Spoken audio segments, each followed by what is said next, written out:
এর আগে এরকম ছবি আপনারা কেন গোটা বাংলাতে বা তামাম ভারতবর্ষে কেউ দেখেছি কিনা সন্দেহ। কোন ছবির কথা বলছি আসুন বিগওয়ালে দেখাই আপনাকে। দেখুন, প্রথম দফার লোকসভা নির্বাচনে কোচবিহারে ছিল, সেখানে ভোট মিটতেই দেখুন তৃণমূলের সেলিব্রেশনের ছবি। প্রথম ছবি দেখছেন কোচবিহারে, ভোট মিটেছে, মনে রাখবেন কোনো রেজাল্ট বেরোয়নি। একদম তাই। আমরা দ্বিতীয় ছবির দিকে নজর রাখি। কোচবিহার, আলিপুরদুয়ার, জলপাইগুড়ি সব জায়গায় একই ছবি। ভাবুন 24 ঘন্টা এখনো কাটেনি, ভোট মিটেছে, আর সেখানে দাঁড়িয়ে দেখা যাচ্ছে 3 জায়গাতে বিজয় মিছিল বেরিয়েছে। কিসের আত্মবিশ্বাস, কিসের ভিত্তিতে এই বিজয় মিছিল বের করলো তৃণমূল কংগ্রেস?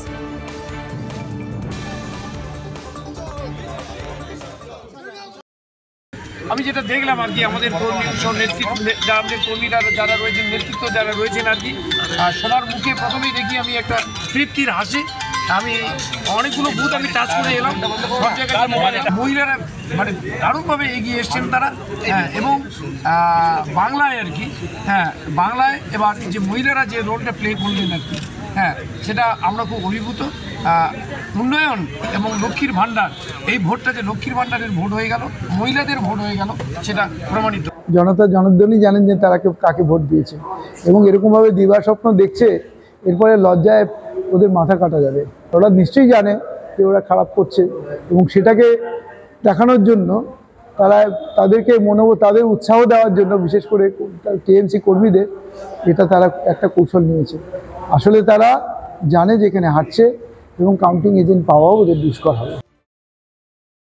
এটা লক্ষ্মীর ভান্ডারে মায়েদের যে আশীর্বাদ, মায়েদের ভোটের যে পার্সেন্টেজ, সারাদিন যা ভোটের ট্রেন্ড, বুথ থেকে আসা আমাদের রিপোর্ট, এবং বিজেপি নতুন কোনো বিধানসভা কেন্দ্র এই মুহূর্তে আর নেই।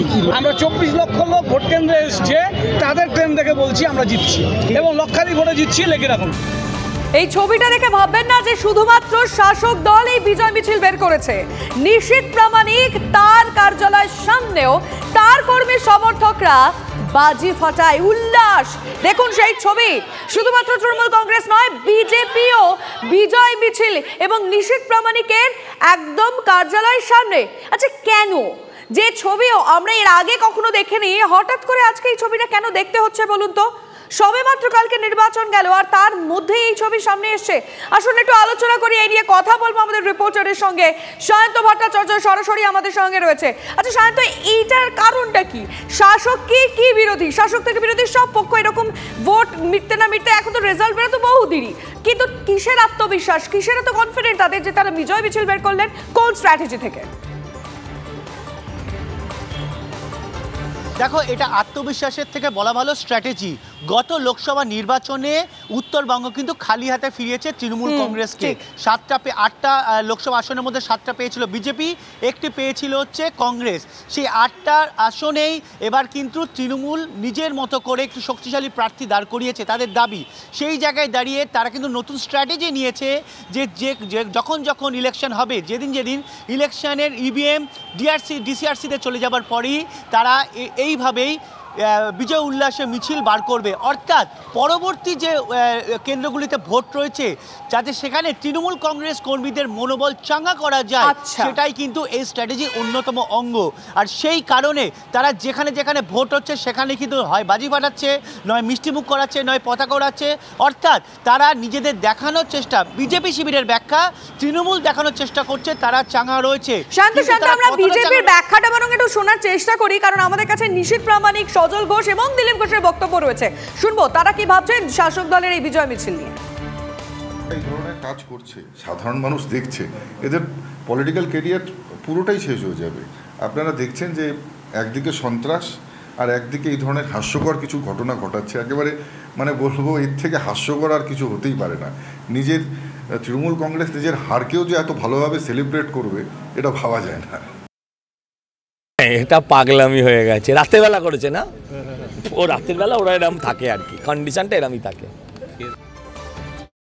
এইসব ড্রামাবাজি চলবে, 4 জুনের পরে বোঝা যাবে কে কোথায় আছে। টিএমসি যত হারছে তত গলার আওয়াজ করছে, সবাইকে দোষ দিচ্ছে, নির্বাচন কমিশন থেকে আরম্ভ করে সেন্ট্রাল ফোর্স থেকে আরম্ভ করে সবাইকে গালাগালি দিচ্ছেন মুখ্যমন্ত্রী। যদি জিতছেন তো গালাগালি কেন দিচ্ছেন? টেনশনটা আমরা বুঝি, সবই চাপ। সেই চাপটা এমন বাড়বে আস্তে আস্তে সব ঘর ডুবে যাবে।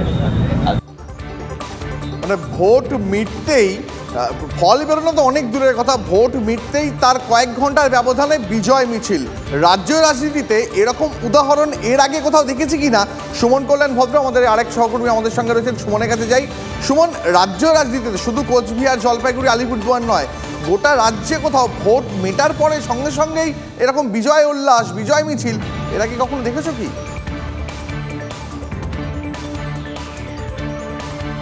একটু ছোট্ট আপডেট বলি, ভোট মিটতেই নয়, ভোট তখনও চলছিল। যেখানে লম্বা লাইন ছিল, কোথাও কোথাও 7টা, কোথাও কোথাও 8টা পর্যন্ত ভোট হয়েছে, কিন্তু বিজয় মিছিলটা হয়েছে কিন্তু তারও আগে। ফলে এই যে বিজয় মিছিলটা করা, আর একসাথে শুধু কোচবিহারে হয়নি, কোচবিহারে হয়েছে, আলিপুরদুয়ারে হয়েছে, জলপাইগুড়িতে হয়েছে একই সময়ে। তাহলে একটা ব্যাপার তো স্পষ্ট যে এটা ওপর থেকে নির্দেশ মতো বিজয় মিছিলটা করা হয়েছে বা আনন্দ মিছিলটা করা হয়েছে। ফলে আনন্দের বহিঃপ্রকাশটা তারা করেছেন। আর এটা দেখে বিজেপিও লাড্ডু বাটা শুরু হয়েছে যে কিছুটা অন্ততপক্ষে তারাও উচ্ছ্বাসটা দেখাক, কারণ গোটা টিআরপিটা একদিকে কেন যাবে। ফলে দুজনেই এই কাজটা করেছে, যদিও আলিপুরদুয়ার এবং জলপাইগুড়িতে এই কাজটা বিজেপির তরফ থেকে করা হয়নি।